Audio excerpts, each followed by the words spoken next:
Nigerians are seeking answers to the many problems confronting the nation, from insecurity to economic challenges, electricity, failure and problems in the education sector.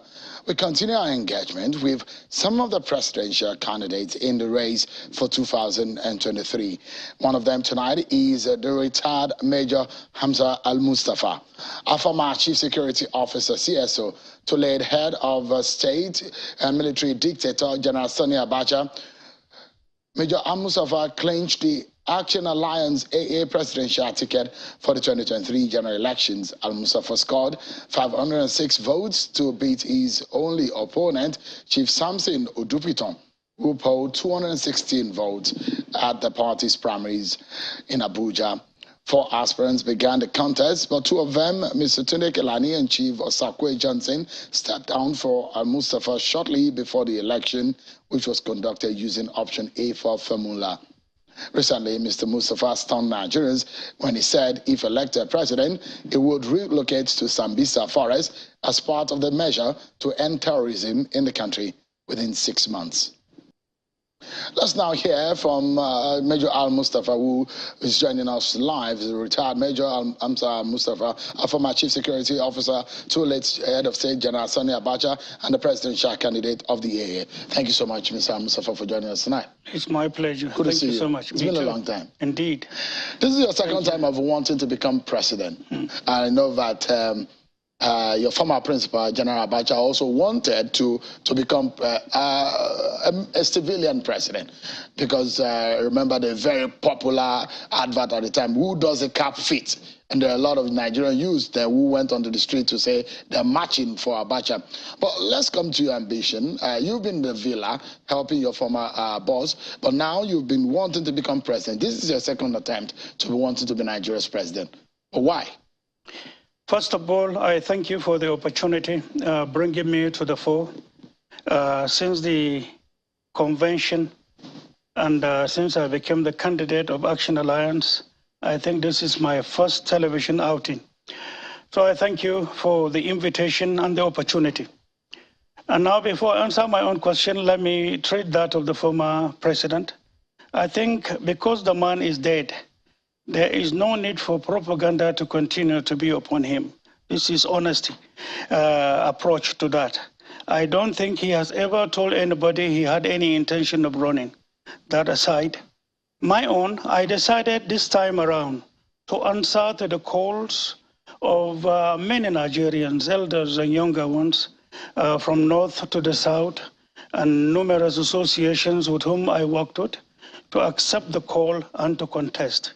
And when it came barely towards the end of the closing time.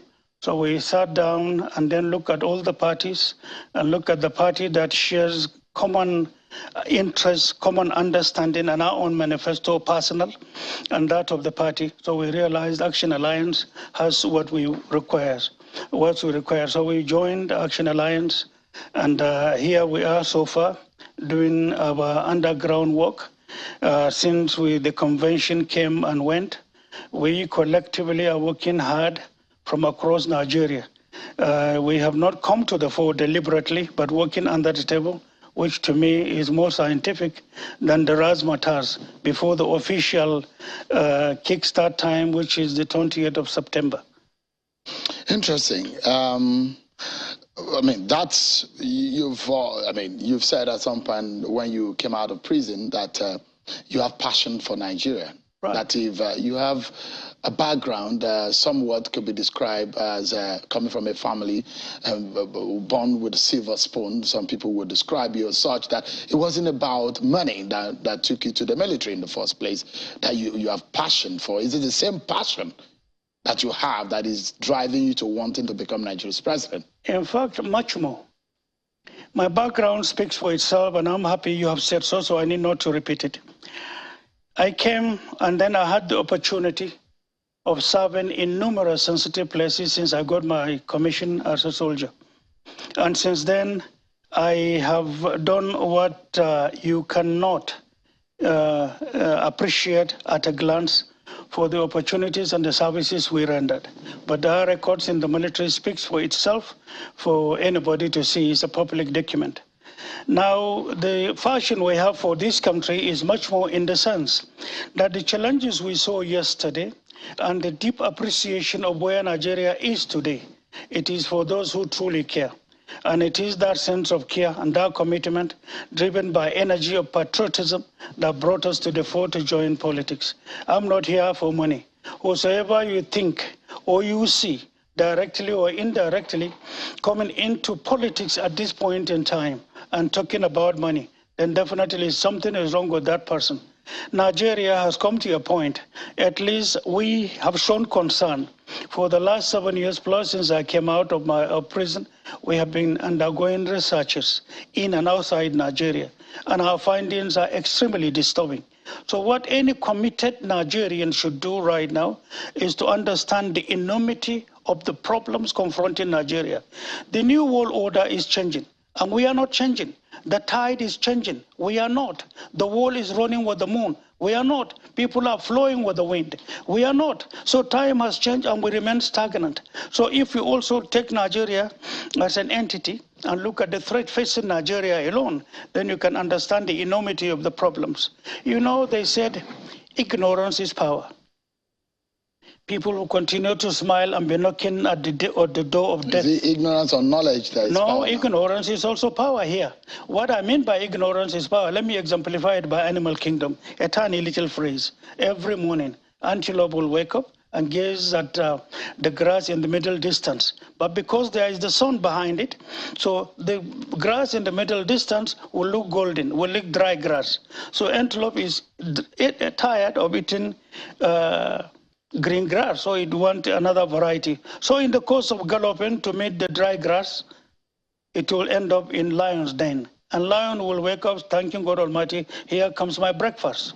If the antelope had known, out of ignorance, it wouldn't have gone for that dry grass. It would have ended up thanking God with what is before it. So that's this little phrase I can give you. So sometimes ignorance is power in the negative side of it. You are a man some people would describe as one with 9 lives. You're one with a lot of controversies. And we cannot have a conversation tonight without talking about those controversies.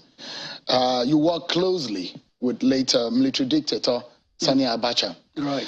Let me start by asking you, do you have any regret working with him, looking back? I have no regret. Once you join the military, you should be open-minded to work anywhere. You can be posted to North Pole, you may be posted to South Pole. You can be in the worst part of the world or worst part of the country. It is experience. I have had my personal destiny, and my personal destiny took me to where I served.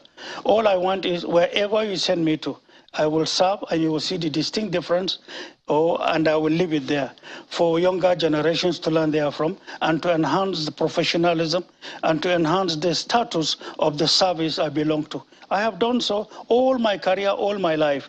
I never converse to be posted to anywhere. They saw me, they saw what they saw in me, and posted me to all the places I went to, including the late head of state. And I gave my life, I gave sacrifices that are indelible today in the records of the military that are there for people to see. We will come to that in a bit, because some people who perhaps do not like your face, because there are a lot of people who do not like your face. There are people who like your face. But then the question is, yes, we'll get to in life. Yeah. If the whole world like your face, then it shows they are a compromised person. But if some like you and some do not like you, then you are floating right. Absolutely. So, it is so that's why I said, yeah. It is only normal that some like people you, don't like your face. Some don't like you. That is a natural state. Absolutely. So right? That's why we get into why some people don't like you, and perhaps you may have the opportunity to clarify and speak about those issues. I mean, one would describe, for those who were very close to you or who were near power at the time, could describe you as perhaps you look so much like a son to the former Sani Abch, the late Sani Abch. You were very close to him. That in fact, I mean, when it was chief of army staff, you were the ADC, isn't it? I wasn't his ADC. You worked with him until he became the head of state. No. I left at at a certain interval. I went for courses. Yeah. Then I went on a certain major operation that has to do with the sustenance of Nigeria, and I was opportune to have been picked to be among. We lost lives, we lost people. God decided that some of us should be back alive, and we did. We went and exemplified what we did. We lost so many people, and we came back with documents assisting Nigeria till this very moment. All right. We'll get into some of those things that you've done, but let's talk about your closeness with General Sani Abch. Some people would describe him as perhaps a single dead man that still enriches the nation he left behind based on the monies that have, for example, recently about 23 million US dollar was linked to Abch loot, and you are very close to him. Are you aware about some of this loot and why some of these monies were kept outside of the country? All right. This is a sensitive question, and all I want is for you to allow me answer you. Absolutely. Directly. Go ahead, please. First of all, if you know my background, money is totally secondary, and you may be shocked at the type of person I am. If I wanted to become a rich person, there were countries that were ready to make me a very rich person, and that would have compromised my professionalism, my commitment to be who I am and who I was when I was in service. So money is secondary. I didn't join the army because of money. I'm not in politics because of money. This country requires selfless services for Nigeria to come out of where we are. And I wish and pray that we can all appreciate, written or in mental sense, the difficulties ahead of this country from the findings we have. That aside, the issue of money, ask anybody, ask the military, ask those in civil, anybody will tell you that money was secondary. I have nothing to do with money. But there was a time I gave an interview about General Abch when sanctions were enforced on Nigeria. Stakeholders of this country were called, agreements were reached, money were given to their accounts. But my greatest surprise today is that the media has not asked any of such big personalities to say money was given to you on an agreement. What happened to it after he died? None of you has gone to do investigative journalism. I was in prison, so many propaganda, so much messages, including those upon whom the money was given to in trust for Nigerians. But today, trinkle of it have been returned. And the question one may ask, was Abch ever in those countries where the money was taken to? Did Abch sign any of such account? Did they have his thumbprint? Is there a day that he deposited 10 naira? There are numerous questions that every simple bank, talk less of the bigger banks, should have as a data for the person that deposited the money. So my challenge is, where is one single paper to show that he has his account? I'm not sitting in for him, he's dead. But then the length of the propaganda from the policies he took, nothing more. I know he offended people by taking positive policies to sustain Nigeria. Many people are afraid to speak the truth. On my way here even, I just saw an interview by one of his ministers who were the closest to him, giving him advices. But I saw in an interview lately, disowning the same man. Remember, we will all die. We will all go back to God Almighty. We will answer. If General Abch were to be alive, most of the statements and the propaganda you say were not to be. But because he's dead. But that's another thing. That's not what brought me here. What is of concern is Nigeria's future, Nigeria's sustainability, Nigeria's progress, and then for us to invest in getting our democracy deeply entrenched for our future to be prosperous for the younger ones. That's my major concern now. So, I mean, in essence, you're saying that there are a lot of people who are involved in the transportation or the transposition of this money outside of the country, and they are still living. I'm sure as a journalist you are aware that when sanctions were enforced in Nigeria, after Commonwealth, the then foreign minister came back with a debrief to the elders of this country from north to south. And some of the decisions that were taken was the issue of carving a means of making sure that the sanctions should not have effect on Nigeria. So money was kept with them. I gave that as an interview in 2014 myself. And there are some other people who have also spoken. But you see, because General Abch had in the decisions he took, tough then, but it's all for the common good of Nigerians. He became an enemy to some people. Enemies at home, enemies outside. But the question I'm asking, he's dead. So I mean, this one is some of those people who initially sponsored, they did it to me for 15 years. They used it to torture me. to torture. I escaped to look like a human that you cannot understand. It's the will of God that I'm here talking to you normal, what I went through. But it's all false. And those who were used came to the court and testified. And most of these things that were testified that are today written in the documents of the court of law, the High Courts of Lagos, High Court of Lagos, Federal High Court, Court of Appeal today, they have all written these documents for everybody to see. But the propaganda then continued. You know, they use it. One, we were being tried in a normal court of law. Second, we were being tried on the pages of newspapers. What was written in the night is echoed by television and radio in the morning to justify our persecution. And that they did for a very long time. But torture, today, if we are talking about torture, no sane society or government or any institution can accept that. But the question is, they always run away from discussing what they did to us. The question is, who initiated it? Who came up with the writing team? And the question is, what are they afraid of? Who are these people? You know them. We have no. I mean, you are here. No. If I knew them, I probably would have. You have been following. Absolutely. No, I'm coming. But the question is, who are these people? You have been following all we were doing. See, I'm not the type of person that hold malice. I forgive them when I came out of prison. Something extremely difficult to do, I did. Let me give you a tiny little example. Burning you with nylon after you are deprived of food for 2-3 days and water. Then the next thing, they will flash your bread. And before you know it, they will pieces it into gutter in front of you. And you are in chains, hands, leg, and neck. Only me was that being meted to. And at the end of the day, they will lead the nylon and be dropping the blue flame on you. Soon after that, hours later, they will hang you, your head upside down, and then they will twist you. The hanging in itself is done in such a crucial manner that even if you are told to stand up and walk 5 meters away and then earn your freedom, that will not be possible. That is how horrific it was. Besides beating, besides punishing my parents, punishing my family, punishing a younger brother I had who was arrested for 9 years. All this happened in Nigeria. I remember for 15 years, I'm the first son of my parents. I was only allowed to see them 2 times. We are not at war. As at that time, I was still a serving officer. What is the name of this hate? They did it. I survived it. I was told I was going to die. I survived numerous attacks, numerous orders to waste me. All failed. It's not my strength. It's by the design of God Almighty. I survived it, and I am here. So to those who did what they did. Who are these people? You know them. You know. Can you say? You know. Because Nigerians, No, see, you are someone who is seeking the see, first office of the land. See, so you might be able to come clean to Nigerians to say, these are the people and probably name names. See, the large heart to accept punishment, to go through persecution, and that same large heart that forgives has thrown this behind us.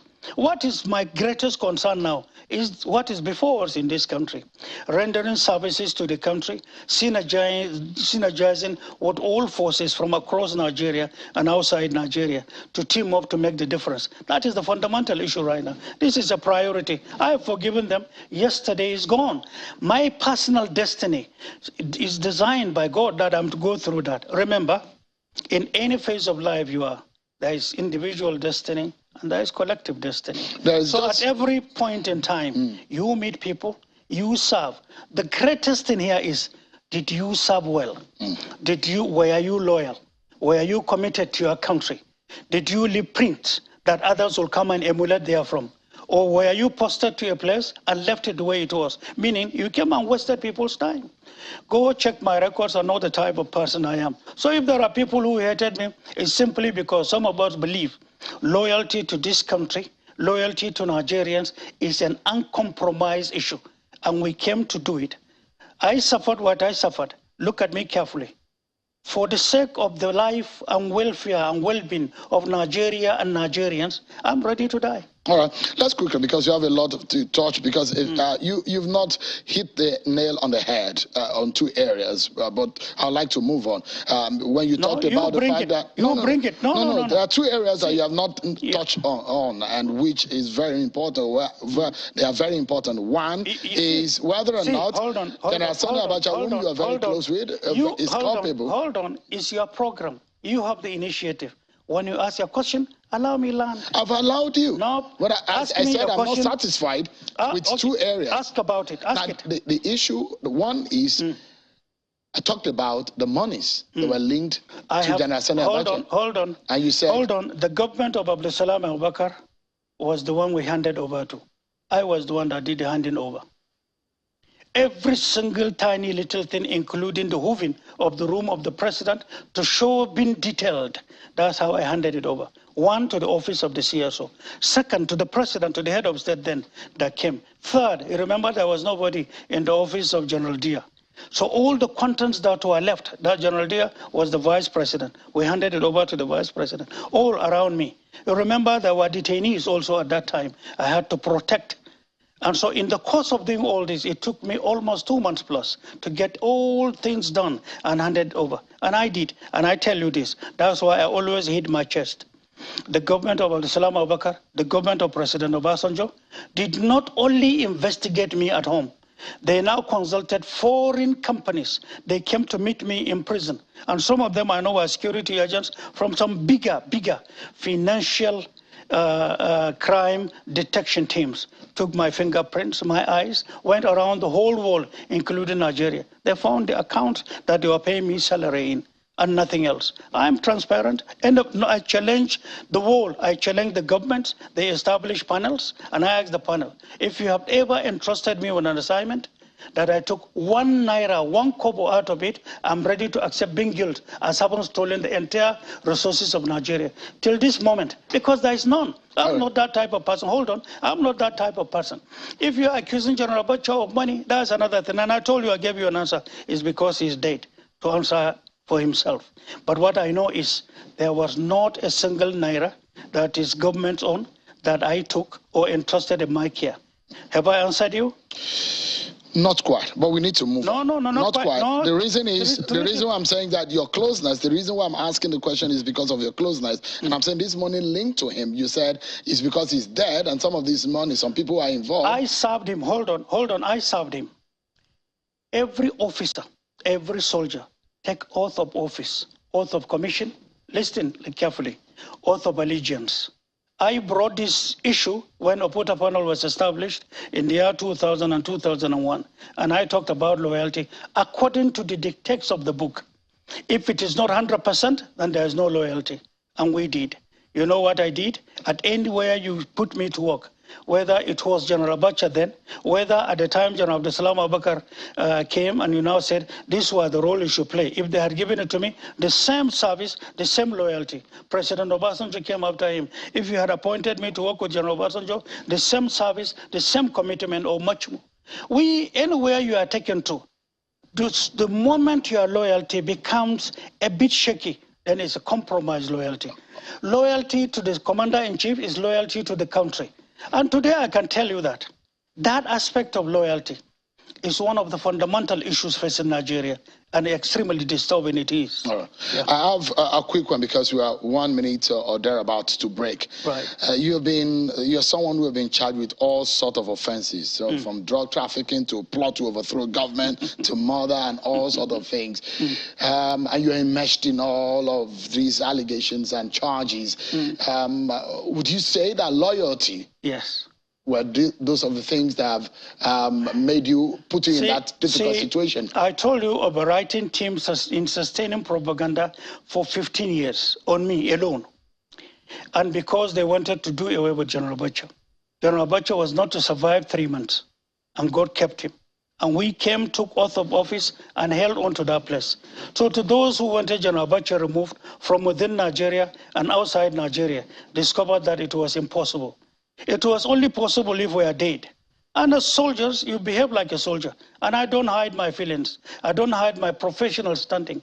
If you give me the responsibility to guard this place today, nothing happens here. If it happens, remember we are dead. And that's what I exhibited. And that is what is expected. Yeah. A soldier that comes to be a compromised person is not ambassador of his family, is not ambassador of his profession, and cannot be trusted. And it's a shame to have such people who play with loyalty. I'm not that type of person. I take oath, I stand by the oath. All right. You were trained as an intelligence officer, right?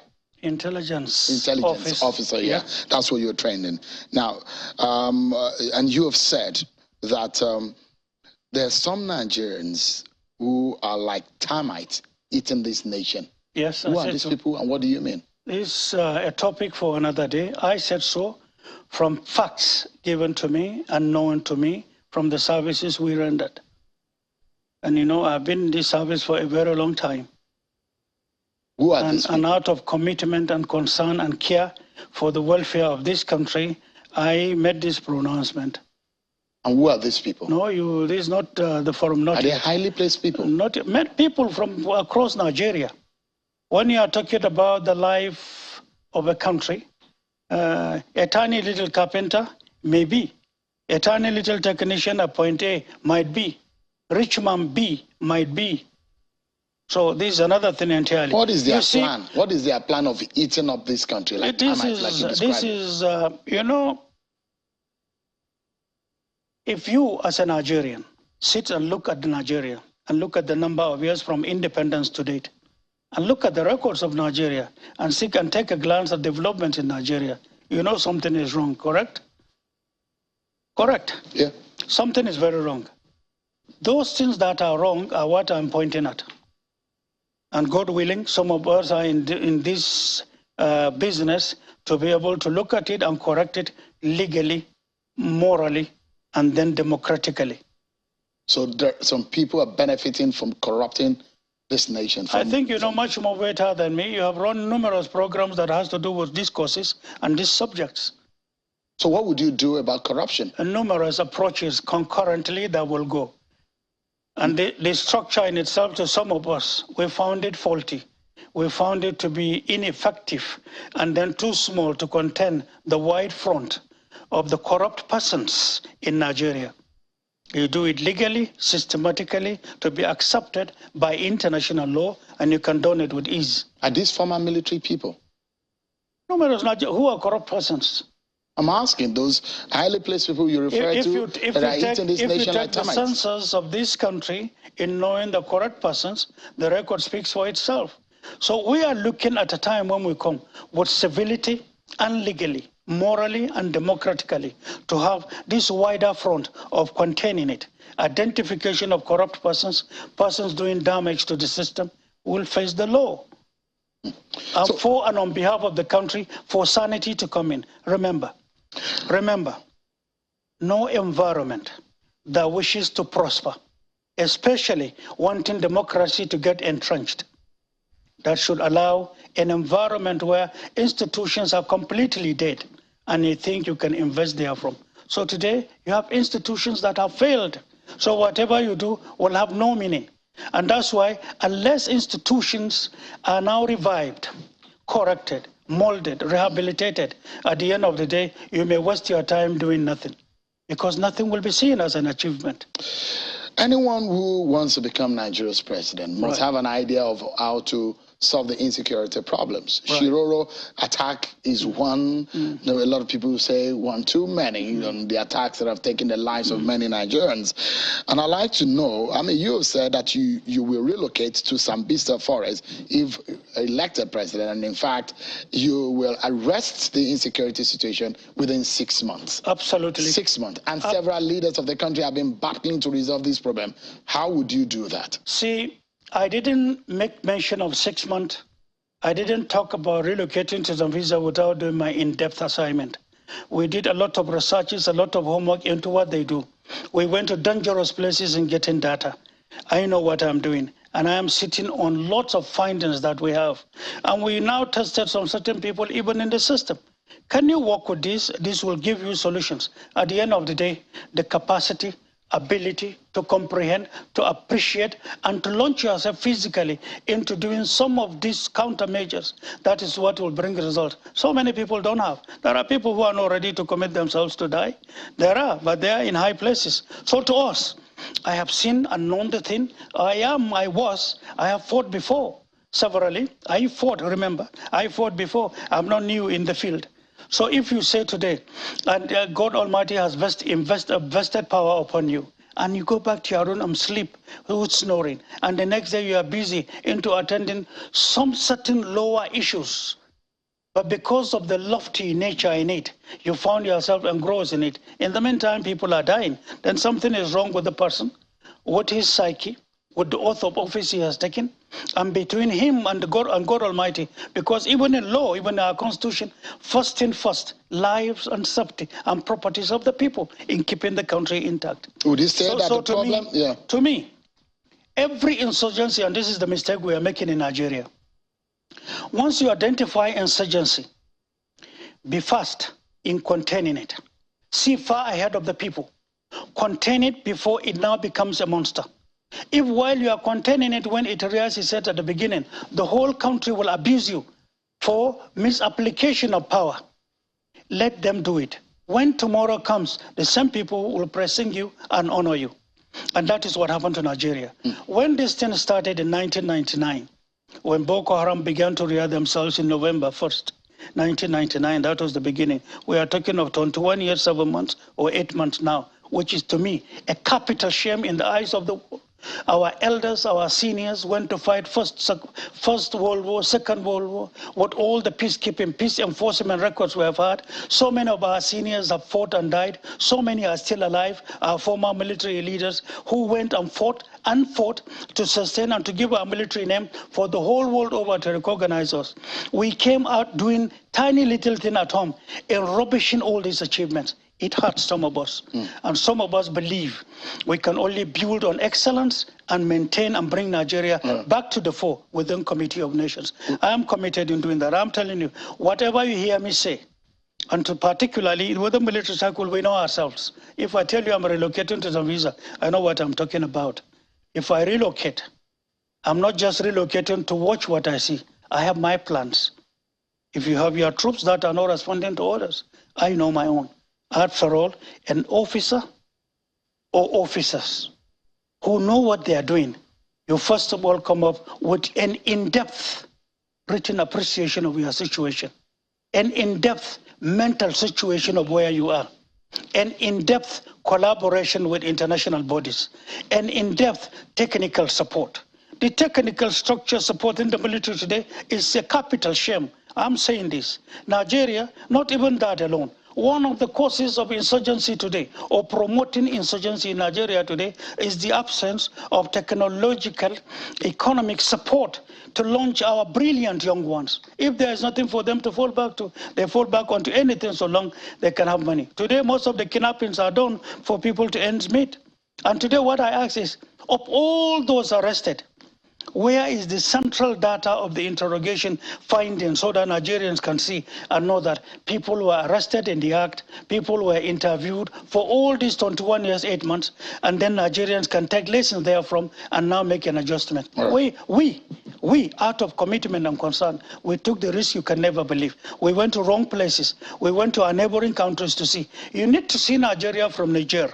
You need to see Nigeria from Chad. You need to see Nigeria from Cameroon, from the point of view of what insurgency is doing to Nigeria. You need to go to Benin and look at Nigeria from that point of view. You also need to sit down and look at the witnesses. One word, look at the weaknesses or the mistakes we are making. The question is money is the military being funded? Is it only a military issue? How many numerous approaches are you supposed to have created to grow concurrently in containing this? So it is larger than what you can think. Simply because, I said 6 months, and I'm talking about the commitment because of the in-depth homework I do, and that's the confidence I have. We're totally out of time, but this is something, a commitment I would like from you. I'd like to invite you back on the program. But when I do, I'll give you a lot of time for us to have conversation, but you will promise that it will be no holds barred. You will give us as much information as we need. Hear my words. What you said is accepted. I don't like even simple questions. Look for the biggest, the hardest question you can ever think of. Ask me. Whatever I know, you will know. All right. Whatever I do not know, I don't know. See, my name is Hamza al-Mustapha. I have nothing to hide. All right. I went through what you cannot imagine. But the fact that I went through it and the fact that propaganda was run on me by some selected people, it does not mean that has changed who I am. Right. I was who I was, I am who I am, and I will never change. All right. We need to wrap up these parts, right. But I must sincerely thank you. Thank you. Retired Major Hamza Mustapha, thank you so much for coming tonight. Appreciate it. Thank you.